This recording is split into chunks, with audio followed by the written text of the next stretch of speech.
Good afternoon and greetings from UB. Welcome to our Alumni Webinar Wednesday series. On behalf of the Office of Alumni Engagement and the UB School of Management, we are delighted you are able to join us for today's presentation.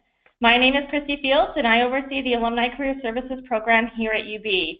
Today I am honored to introduce you to Dr. Michael Dambra, Assistant Professor of Accounting and Law, who teaches in the MBA and Masters of Accounting programs here at the University at Buffalo. In today's webinar, Mike will discuss how in 2012, Congress changed the rules for pension funding such that firms were allowed to contribute less to their company-sponsored pension plans. The original intention was to free up funds for these firms to invest domestically in infrastructure and job growth. In this webinar, we will discuss how the rule change came about, what firms did with the extra cash, and what this means for the stability of your pension plan. We will leave some time at the end of today's webinar for Q&A. If you do have any questions during the presentation, please submit them through the GoToWebinar control panel chat box on the side of your screen. In addition, Mike has shared with us his slides, and we will send them out to all attendees at the end of today's presentation. With that said, it's my pleasure to turn it over to Mike Dambra. Thanks, Christy. I appreciate the opportunity to reach out to the alumni base and share some of the research we do here at the School of Management. So I think Christy did a good job summarizing the background. Basically, I did some research on this big rule change in 2012 and investigated how it affects firm behavior. And so the first half of this talk is going to be concentrated on the kind of background of the rule change, and then the later half will be implications for either retirees, people who are considering taking on pension plans, or essentially taxpayers, because this does have some kind of a taxpayer implications. So to start up some background, and before we really get started into the nitty-gritty, the rule change I investigated, this rule change from 2012, it affected private and public firms. And so if you have a governmental pension plan, these rules don't directly affect how your pension plan is measured or calculated or what your eventual payments will be from the government or state, but some of the things we can pick up, some of the ways that pensions are measured will be applicable. So if you have a firm that sponsors a pension plan, Congress sets up these rules where you need to contribute a minimum amount to the plans. And it's going to be based on the difference between a measurement of pension plan liabilities, or what the eventual pension obligations are going to be owed, and then pension plan assets. What does the firm have in the bank to cover these future pension liabilities? So we're going to start with a really simple example. Firm X, we're going to say they have $100 million of pension obligations. So they expect to make future pension payouts, and these are measured at present value, so at current value times. So present value takes into consideration a dollar owed in the future is less than a dollar owed today. So these firms expect to invest the money now and have it grow in the future. If they have liabilities, let's say their assets are $79 million, they have a funding shortfall. And so they don't have enough currently to make those future obligations. They're short $21 million. So that's just the difference between the assets and the present value of their liabilities. The way these federal rules work, basically, in a simplified example, the firm has to pay 1/7 of the shortfall each year. And so that comes out, for this really simple example, Firm X has to pay $3 million into their pension plan to pay off future pension liabilities. So at the time in 2012, trade groups and pension plan sponsors were arguing that these pension rules were really inhibiting the firm's investment, and they couldn't really invest and hire as much as they wanted to. And so they were lobbying Congress to change the rules. Around the same time, Congress couldn't necessarily agree how to fund two totally unrelated bills. One to fund transportation projects, so as Christy mentioned, infrastructure, fixing bridges, building roads, and funding some student loans. So Congress needed money. Firms were lobbying for changes. As what happens oftentimes in the government, chaos ensues. So to give you some real background on how this rule change came to be, or how it came to pass through Congress, in 2012, the Senate couldn't figure out how to fund this transportation bill. So Democrats and Republicans have been going back and forth with different plans, and they really couldn't generate a consensus. So Democrats tried proposing funding this transportation bill with the state taxes, but Typically, Republicans don't go for that, and so they couldn't get agreement on how to fund this bill. Around the same time, they had a congressional subcommittee meeting. So this is a group of congressional members that deal with health, education, labor, and pensions. And they had this meeting to talk about the current state of pension rules, which affects how much firms have to contribute each year. And so they brought in some industry experts, and they argued that the current rules are creating economic inefficiencies. I can't invest, I can't hire. I have this quote here from the CFO of US Steel, who at the time said, "I'm trying to build new facilities in Pennsylvania, Indiana, and Ohio, and they're actually considering starting new projects in Minnesota, Michigan, and Alabama." So these investments were planned, as she said, to create thousands of construction jobs and hundreds of permanent jobs, but they could take backstage to our pension funding demands under the current rules. So what the CFO of US Steel was saying, she was arguing that I can't invest efficiently because I have to make these arbitrary payments to my pension plan. It's too much. As lobbyists are, this certain proposal that the CFO of US Steel was pitching was strategic. About 40% of the congressional subcommittee's home states were mentioned in that quote. And so Pennsylvania, Indiana, and Ohio, Michigan, Minnesota, and Alabama, these represented 40% of the HELP subcommittee. And so she was targeting a very specific audience, saying, I'm not going to be able to invest in your states unless you make this change. And so she was really persuasively kind of suggesting that Congress should consider changing these pension funding rules by potentially withholding projects in those key states. So lo and behold, Congress finds a solution to their funding issues. So Senator Barbara Boxer adds an amendment to pay for that transportation bill, again, totally unrelated to pensions, but she wanted to pay for this transportation bill of pension funding relief, which was passed in the Senate, and the Senate and House were going back and forth on how to fully complete this transportation bill. To give you another kind of anecdotal example of what firms were doing, this comes from the American Benefits Council. This is a letter that they sent to members of Congress, and I just highlighted a couple of things in orange that you can see in the slides after we distribute these to our alumni. But the American Benefits Council said, without these changes in the pension funding rules, we're going to put way too much in our pension plans, and we're fulfilling an artificial obligation. Now that's essentially a falsehood. The way we calculate pension liabilities is based on economics, but they're arguing something a little bit different than economics. They're saying, we're putting in too much now, we don't need that much.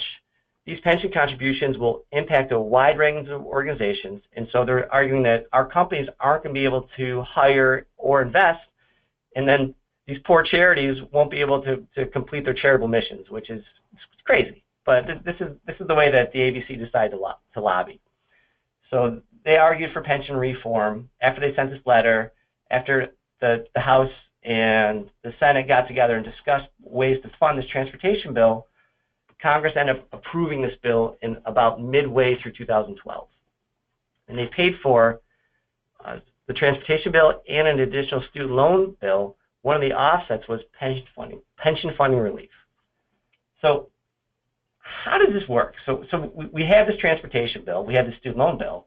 We're paying for it with we're paying for it with changes to pension rules. And so how does that work? If we go back to our original example, we had this measurement of present value of $100 million of pension obligations. Firms had $80 million in assets. We end up getting a shortfall, which ends up leading to our mandatory contributions of $3 million. After this rule change comes into place, Firm X, instead of having $100 million in obligations, we change the present value calculation to $79 million. Basically, we just throw in a higher interest rate than what current economic conditions would imply. And so instead of getting this $100 million obligation, we actually are measuring our present value of pension obligations at $80 million. And so now we only need $80 million roughly in current cash to offset those future pension obligations. Assets don't change. Through some pension accounting magic, our shortfall goes from $21 million down to zero. And so firms don't own any mandatory contribution. So that's how it changed the actual ERISA rules, but how does it pay for a bill? Well, since pension contributions are tax deductible for the firm, so if we go back a slide, if a random firm, let's say DuPont, makes $3 million in pension contributions, that's an offset to their taxable income. Much like having a child you get a child exemption on our personal tax returns. The government gets, or firms get something very similar with pension contributions. So since firms are expected to contribute less to their pension plans, Congress gets more tax revenue. Importantly, and I think this is an important part to understand, nothing is changing in terms of the economic obligations for these firms. They still owe the same dollar amount to retirees. And so the actual dollar amount, if you're a retiree, it shouldn't change, but Congress is actually allowed to delay putting money into their pension plans. So if you want to put this into a figure of what's going on, or a pretty picture, I like this little graphic that came out right around the passage of the bill. So this is some back scratching between firms and Congress. On one hand, firms get some pension relief, which makes firms happy, and then firms provide Congress with a little bit more tax revenue, and so Congress and firms are happy. To show how this works for firms, they actually look like they're better funded. Again, in economic terms, there's no change, but if we're looking at how healthy or how funded these firms are, one really common, easy calculation is looking at their funding target ratio. And so this is just saying, I'm taking my pension assets and I'm just dividing them by my pension liabilities. It's a rough approximation of what the funding target ratio is. And so as part of my research, I requested this data via a Freedom of Information Act to the government. I tried to look at what these obligations looked like before the passage of MAP 21 and after the passage of MAP 21. And so you can see most firms, for these really underfunded firms, so these firms have funding shortfalls. And so for a lot of firms, I see that most of them stick around about 80% funding. So that means for every dollar of expected pension liabilities, I have about 80 cents in assets. And there's a lot of firms that are much worse off than that. You know, some firms in this distribution are down to, we only have 55 cents to a dollar. And so they're terribly funded. After MAP 21, this is giving me the blue lines, it just creates a shift. It's now magically through this pension accounting reform, we can see that most firms are actually now at 100% funding. And it's just because I'm changing that calculation of pension liabilities. The real economic obligations for these firms really hasn't changed. So if I show you, next we're going to go through a really specific firm example. So if you guys are retirees, you get these forms to give you updates on the current status of your pension plans. And this comes from DuPont from 2012. And firms were required to release these reports saying, hey, here's using more correct economic liabilities and more correct economic measurements. This is the pre-MAP 21 rates. And so this is what your pension funding status looked like prior to the rule change. For every dollar of pension liabilities, I had about 77 cents of assets. And the funding shortfall, the difference between assets and liabilities for DuPont for their main plan, they were short $4.1 billion. And were expected to make, they had to make at minimum a required contribution of around $600 million. After MAP 21, we dropped to $1.6 billion, and our mandatory required contribution drops by more than half. And so through pension accounting magic, firms are better funded. So DuPont actually decreased their funding shortfall by $2.5 billion through this rule change. And the rule change really came about because Congress was short on money to fund this totally unrelated transportation bill. On a more aggregate level, this comes from the Society of Actuaries, and we're looking at what pension contributions are expected to be both before and after the Act. And so the Society of Actuaries in 2012 came up with this estimate. And remember, there's no change to the ultimate liabilities to these firms. Firms are just allowed to delay putting money into these pension plans. And so the red lines are what we expected mandatory contributions to be prior to the rule change. And so you can see it's about $80 billion in 2012. It's $140 billion in 2013. MAP 21 essentially cut these for the next 3 years, for the first 3 years of MAP 21 passing, by a third to a half. And so the pink bars are the expected pension contributions after the passage of MAP 21. And so over the first 4 years of the rule change, the expected decrease in mandatory contributions, so firms were allowed to put in $190 billion less. Now, since we're just delaying this thing, it's going to increase over time. So these pink bars are supposed to catch up and get bigger than the red bars, which they do. And so firms are going to have to make up these contributions. But Congress has twice since the passage of MAP 21 kicked the can down the road. And so we further extended pension funding relief through 2020 with a passage of a bill in July 2014.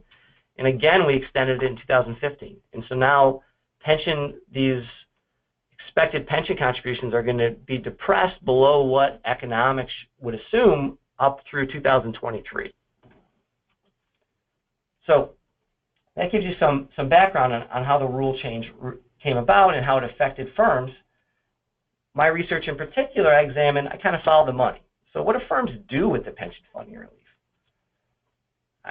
This was part of my dissertation from the University of Rochester. It's now forthcoming, so it'll be out in 2018 in one of our top business journals.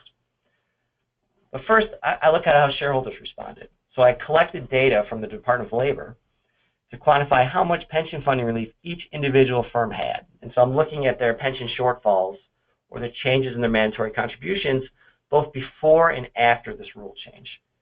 The first thing I found was shareholders were really happy. I looked at the stock returns around the days when MAP 21 was passed, and these firms that had the largest pension funding deficits, or those shortfalls, earned market-adjusted returns of 5.3%.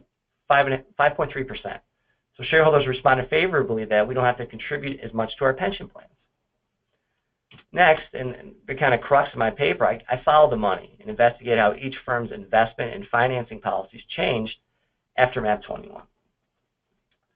So if we go back to what Gretchen Steele said, Gretchen Haggerty, the CFO of US Steel, and the American Benefits Council, they promised this windfall expansion in domestic investment, and we'd see job growth. And so I do an analysis of the 2 years after the passage of MAP 21 and investigate, well, for these firms, what did they do? How did their behavior change?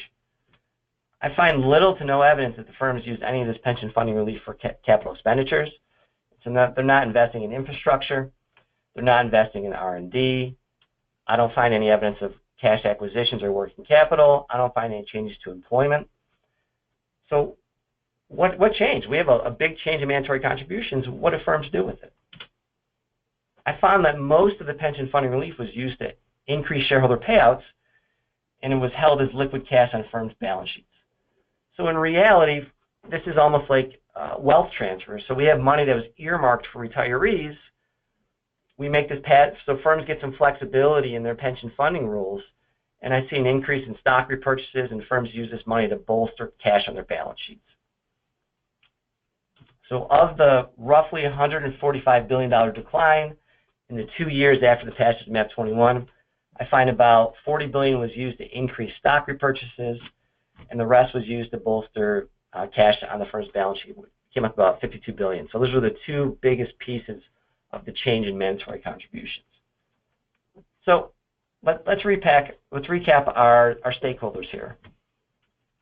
In general, firms and shareholders are happy, right? We have less money tied up in their pension plans. Firms are actually generating higher stock returns.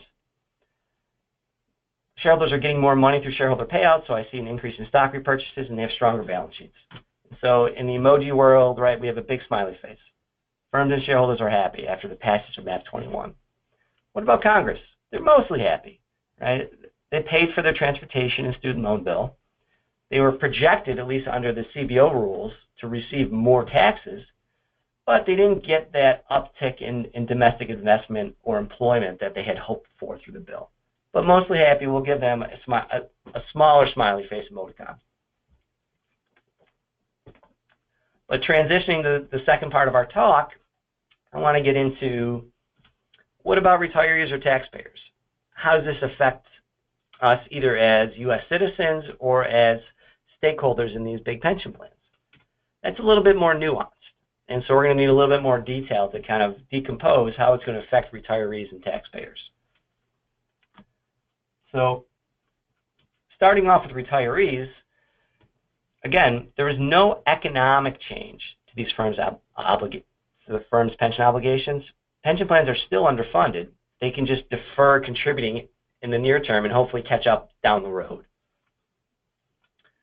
However, if these firms get into financial trouble, so if they're close to bankruptcy, if they're having trouble making their debt payments, pension obligations aren't fully guaranteed. So if a firm goes bankrupt, we hit another recession, you may not be guaranteed the actual dollars that you were promised when you signed up with these retirement pension plans. So less pension funding means fewer dollars are guaranteed to the retiree.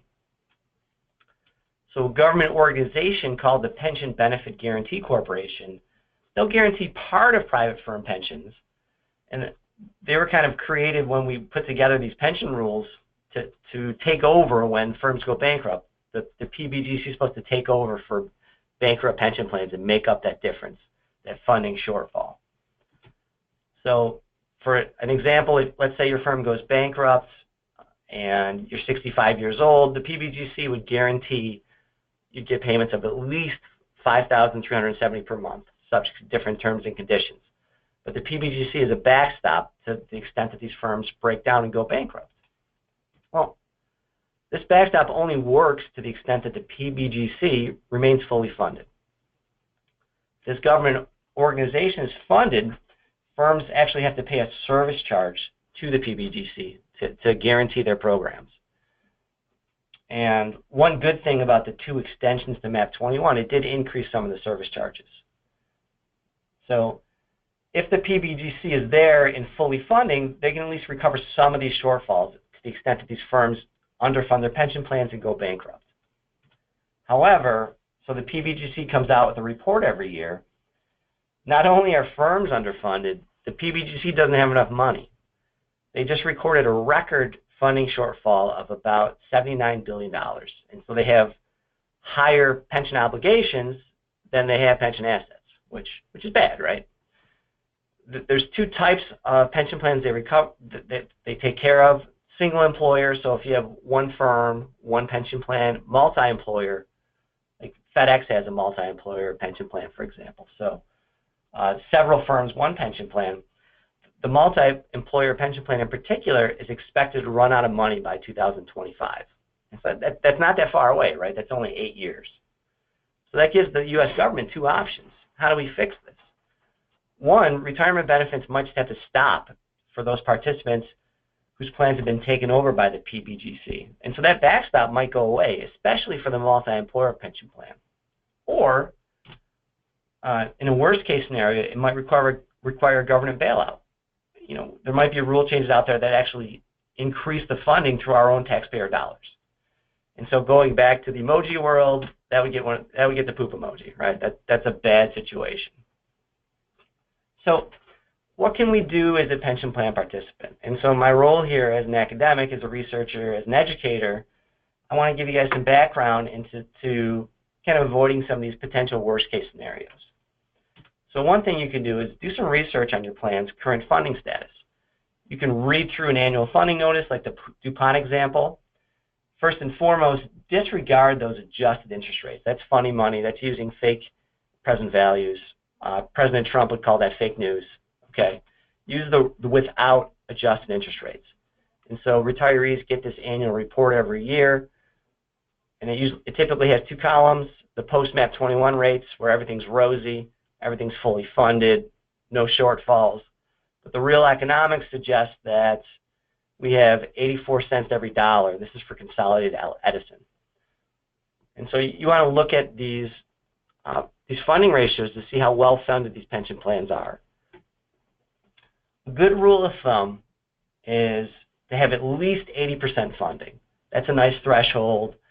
Credit rating agencies look at 80%, and firms often fund to 80%. So if they can hit that 80% threshold, in general, that's considered 80% and above as a healthy pension plan. But remember, we want to look at the without adjusted interest rates. This reflects the firm's true economics. The other thing you can do, if you have access to the firm's financial statements, so the ERISA rules are set by Congress, and they come through information from the Department of Labor. The other data source you have is financial statements, especially if your firm is publicly traded. And so Consolidated Edison is a publicly traded firm. Their stock market trades, and so they need to provide financial statements each year. And so we can see for Consolidated Edison, there's a bunch of information on financial statements, but you want to look at the footnote for pension funding. And so this is just an excerpt from Consolidated Edison's GAAP financial statements. So compare their assets versus their liabilities is the first easy rule of thumb to do. You can see Consolidated Edison has assets of $12.4 million in the bank to pay off what a present value of $14.1 billion. So their funding looks pretty healthy, right? They have 88 cents to every present value of a dollar. And so they're in good shape right now. They should be able to offset, at least at this point, a high amount of their pension liabilities. You also want to look at trends over time, calculate this ratio. And if there's any big changes, it's something you might want to talk to with your HR rep, a union rep, potentially a financial advisor to understand what their pension funding looks like. Especially if we have concerns about, another recession coming, this has huge effects on pension obligations. The final thing you can, when Christy sends out my slides, if you want to get to the SEC's website to try to look for your firm's financial statements, you can just use this hyperlink here within the PDF, and that'll get you to the SEC's website, which provides all these financial statements. Okay, so the other thing you can look at is under the GAAP financial statement information. So if you're publicly traded, you need to come up with these reports. It's a little bit more reliable than the ERISA data because the ERISA data, for one thing, it's stale. It's based on historical information, and oftentimes you can make more subjective assessments. So GAAP is a little bit more transparent. There's a lot of information there, and it's audited. It's got a little bit more reliability, in my opinion, as a researcher. So you can look through some of their assumptions. You want to look for any massive changes in some of these inputs. So these inputs actually are used to come up with the present value of the firm's pension liabilities. So as a retiree or even as an investor, you want to watch out for large changes in these assumptions. And so a big shock to expected returns that'll affect the firm's asset base or income. Higher discount rates can affect liabilities, lower projected salary increases. And again, you can talk to your financial advisor if you need more information about these particular assumptions. As a pension plan participant, this becomes a big problem if one, the funding looks bad, and two, if your employer is near bankruptcy. One thing you could do is you might want to consider taking a lump sum buyout. So this means instead of receiving payments every month, you receive a balloon payment for all your obligations owed. And so now you don't have to wait on the solvency of the firm. You can take your money out now. It's something you may want to talk to. If you're concerned about these things, talk to your financial advisor, talk to your union reps. Some firms offer lump sum buyouts, some do not, but it might be something to take advantage of if you have concerns about the firm's pension plan. Of course, for the newly employed, this might factor in your compensation plan decisions. Do you take a 401k or do you take this defined benefit plan? This will give you a feel for how likely these pension cash receipts are going to be in the future. I know defined benefit plans are less common now for new hires, but you still see them in some industries like the pharmaceutical industries are still commonly using these big pension plans. And so finally, what do we do as taxpayers? I assume most of us are taxpayers. Pay attention to these rules in congressional law. And so pension funding relief has been used 3 times since 2012, again, to pay for totally unrelated bills. So MAP 21 was the rule I studied as part of my research. hafta in 2014, extended transportation funding. I love these cute acronyms that Congress uses. I think that I should do some research on that because sometimes they have funny names. You might be incentivized to pass a bill that's called hafta. I've done research on something called the Jobs Act. It's hard to turn down something like that when you have these acronyms that make you feel guilty as a representative of your citizens.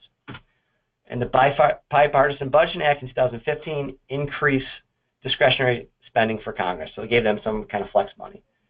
So since congressional scoring bills actually only count the revenue effects of these bills for the first 10 years, Congress is being continually incentivized to kick these cans down the road. So look at how your congressmen vote.